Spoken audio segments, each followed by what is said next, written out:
ഇത് നമ്മുടെ ഉൾഗ്രാമങ്ങളിലൊക്കെ ഉണ്ടാകുന്ന സൈസ് കായ കേട്ടോ. ഇത് ഈ കായ ഉണ്ടാകുന്ന മരമാണ് കേട്ടത്. നമ്മുടെ നാട്ടിൽ പറയുന്ന പേര്, ഇതിന് പറയുന്ന പേര് സോപ്പും കായ എന്നാട്ടോ. പല പല നാട്ടിലും പല പല പേരാണ് പറയുന്നത്. എന്തെങ്കിലും അറിയുന്നവരൊക്കെ ഒന്ന് കമൻറ്റ് ചെയ്ത് തരാം കേട്ടോ. ഇത് നമ്മളങ്ങനെ എടുത്ത് നമ്മൾ കുറച്ച് നേരത്തെ എടുത്ത് മാറ്റി വെച്ചിട്ടുണ്ടായിരുന്നു കേട്ടോ.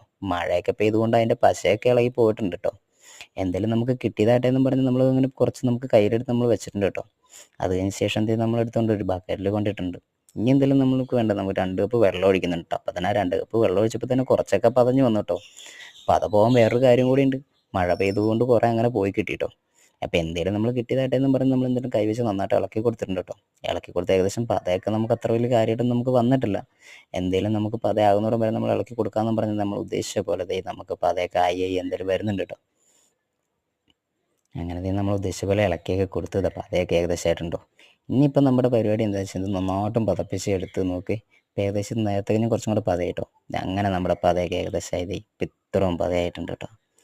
ഇനി നമ്മൾ എന്താ വെച്ചാൽ നമുക്ക് ഡ്രസ്സോ നമ്മുടെ ഡ്രസ്സ് തുണികളൊക്കെ എന്തെങ്കിലും മുക്കാനൊക്കെ ഉണ്ടെങ്കിൽ ഒരു മണിക്കൂറോ അരമണിക്കൂറൊക്കെ നമുക്ക് മുക്കിയിട്ട് നമുക്കിത് വാഷ് ചെയ്തെടുക്കാൻ പറ്റും കേട്ടോ.